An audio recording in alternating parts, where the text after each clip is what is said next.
AOC, Alexandria Ocasio-Cortez. Yeah. They're saying she's the new, like basically they're dubbing her Alexandria Ocasio-Smollett. And they're saying because she did a live and she was talking about the Capitol riot and her experience, how it was traumatizing for her, and so on and so forth. Mm. And now people are coming out saying, oh, she wasn't even in the Capitol building. So basically, she's just like Jussie Smollett lying about her experience. Okay. Now, this is what bothered me about that, calling her a liar and saying her feelings didn't count because she wasn't really there. She was in another building. Okay. Okay. Now, with her, the whole situation was that she was in a different building. Now, leading up to it, so weeks before, she's getting threatening emails and stuff like that. So they're saying, yeah, they're gonna come to the Capitol, they're gonna whatever. So now, we already know how people of color are treated in America. Yeah. Now, for me to downplay her feelings is the biggest piece of ish in the world. Like, the people who are doing it, I can assure you, are the people like us. Once again, the crab in the bucket mentality. Yeah. United States. We're in Canada, okay? Yeah. So, as you know, we're on the bottom of the United States. Keep that in mind. Okay. So, whatever happens in the States usually trickles down here because, shit falls down. Yeah. Now, when all this Black Lives Matter protest was happening, they killed George Floyd by kneeling on his neck, shot Breonna Taylor in her own home, and stuff like this. Now, I'm not in the United States, but that affected me. My anxiety through the roof. Yeah. I used to go for walks every day. At night, I didn't care because, I'm exercising. I'm just getting my walk, like trying to be healthier, be better. Exactly. When all that stuff started happening, I stopped going for walks at night. Because at that point in time, for the last 4 years, that president made it okay for people to be openly racist. So, like I said, shit falls down.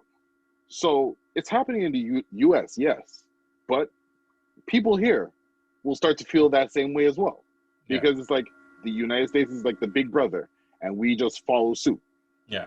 So now they're gonna start thinking like, yeah, it's okay for us to be openly racist. So imagine me going for a walk in the middle of the night, and now I'm fearing that, you know what? Suppose a mob of angry white people come out and they hogtie me and take me and hang me in a park and say, oh, he hung himself. Yeah. And because, as you good and well know, as much as I do, that we are not really favored by the police. Yeah. Now, I can't say all police, but we are the ones to be stopped. We are the ones to be stereotyped against. Oh, he's a black guy and he's wearing dark clothes. I think he's going to do something bad. So I didn't feel safe, and I'm in Canada. Yeah. She was in a building close by. Now, I'm pretty sure she got death threats and she got all types of stuff. So you're telling me her trauma was not warranted? Her feeling the way she felt? People are saying, oh, she's making it up. Like, no, trauma is trauma. Anxiety is anxiety, especially considering she got emails and stuff weeks before leading up to it. And then when she was in the Capitol building, she heard banging on the door. She didn't know who it was. They didn't introduce themselves. They didn't say anything. They didn't say, hi, this is me. I'm coming to get you out. I'm trying to bring you to safety. Nothing. So automatically, now terror set in. She went and hid. And then finally, somebody opens the door and they're like, where is she? Once again, they still are not announcing themselves, or anything. Finally, they say, hey, it's so and so.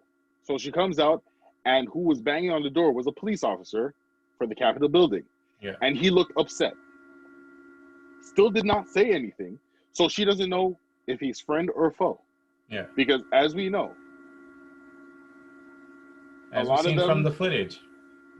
exactly, like we don't know who is who. Yeah. Even though they wear their blue uniforms, Mhm. it's to hide the white one that they have in their closet. Yeah. So she still doesn't know who's who. He's not saying anything. He just looks upset. And it's like, you're still not making yourself known. Then finally he says, I'm coming to take you out of the building. I'm bringing you to another building. Okay. Anxiety is through the roof at this point.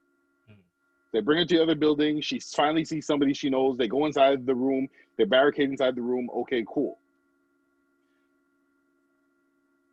Now, anyways, that's all I wanted to say. It's just, it bothered me, the fact that they are trying to downplay her trauma, her life experience, because she wasn't in the building.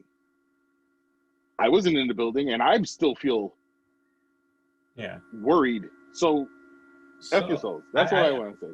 And I fully agree with what you're saying. It does bother me as well. And I'll start off by saying that's what is done to Black and brown and other ethnicities in these countries. And I'll listen, I might be on an island with this statement, so you don't have to join me. But even with Jussie Smollett, at the end of the day, he made an accusation. He said, this happened to me. Then these details came out, whatever. He was found, whether, I won't say not guilty, because I don't even know the full details, but they did not prosecute him for anything. He fought it, he didn't get prosecuted. So why is it mainly, I can't even say white people, but mainly our people trying to tear him down when none of us were there, but we're going by media and social media to pass our judgment. And that's what bothered me the most, because crab in the barrel mentality in the bucket, to me, that's the biggest sign of it. It's like, instead of us standing with him until we find out the details, we're willing to just shoot him aside and say you're lying just because white media told us that. Yeah. That honestly bothers me. And again, I'm not saying he's lying or I'm not saying he's telling the truth, but my point is nobody knows. But everybody's willing to just throw him away. Now with this lady, same thing. It's like, she has the right to feel how she feels. These were the facts. She received death threats. There was in a building close enough to her. Why can't she say that? She was even in the building, and they took her out of the building because they knew this was going to happen. But that's what I'm saying. So if she's going through this, why does it have to be an issue? And then I guarantee you, it's our people that are bandwagoners that are jumping on it and willing to just be like, yeah, overdoing it. We are so willing to denounce each other rather than sticking together and just clarifying or saying what's wrong is wrong. And that's what bothers me with that situation, and even with the Jussie Smollett situation. And again, I understand I might be on an island with that, but I'm just not willing. I definitely agree with you with the Jussie Smollett thing. Okay, because I'm just not willing, especially a Black or a brown person or anybody of color, to just throw away what they're saying just because it's popular opinion. Unless you have facts, I am not going to call you a liar. Unless you have facts, I am not going to say what just everybody wants to say. Because remember, when the Jussie Smollett thing happened, we were going through a very tumultuous time. And he came out with that. Again, I don't know what happened, but it could either be him making a situation convenient, or it could be media and police making his situation convenient. Yeah. And that's what bothered me with that. So long story short, I say all of that to say I stand with her.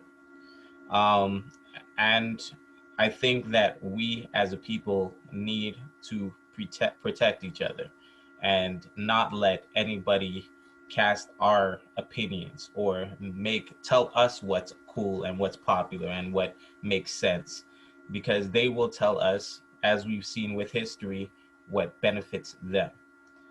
Exactly. And at the end of the day, we are the trendsetters. Yes. they take from us and then tell us what's cool. It's like, nah, we should be Exactly. able to dictate what is cool and leave it Exactly. at that. But Exactly. And yeah, what makes sense. If you're near a riot happening, it's perfectly fine for you to be nervous. Don't let them say, hey, you're lying about. But again, even if you weren't near it, I'm in Canada. We are in Canada. facts. I Facts. was still nervous because, like I said, shit Yeah. falls down. People Yeah. are gonna be like, "Oh yeah, let's like Bro. no." And as you see, when Black Lives Matter did their peaceful protest, and Mhm. people were still attacked, shot, roughed up, beat Yeah. up, protesting peacefully, Yeah. and now these people stormed the Capitol, Yeah. and that's all they got. 100%. They killed a police officer, Yeah. and that's not even being talked about. They're not even trying to look for who did it, Not at all. because one of their own did it. That's why they're not looking for it. But you know Yeah. what? That's just me speculating. I don't know the facts, so I'm Yeah. not going to say anything. But Yeah. I feel you. they're like, oh, it's okay. Just like, what do you mean sweep it under the rug? If this was a same police officer was at a Black Lives Matter peaceful protest Oh, and he everybody. died, Everybody's getting it. exactly. No, that's So 100% the truth. You are not lying, but that's our reality, and we need to start realizing that. That's the point. If someone's calling this lady a liar, we should all be standing up and being like, no, you don't have the right to even say that. But again, until we do that unified, these things will continue to happen, and we will continue to look stupid like they did to Jussie Smollett. And again, I am not saying he's innocent, but you will not catch me saying he's guilty. exactly.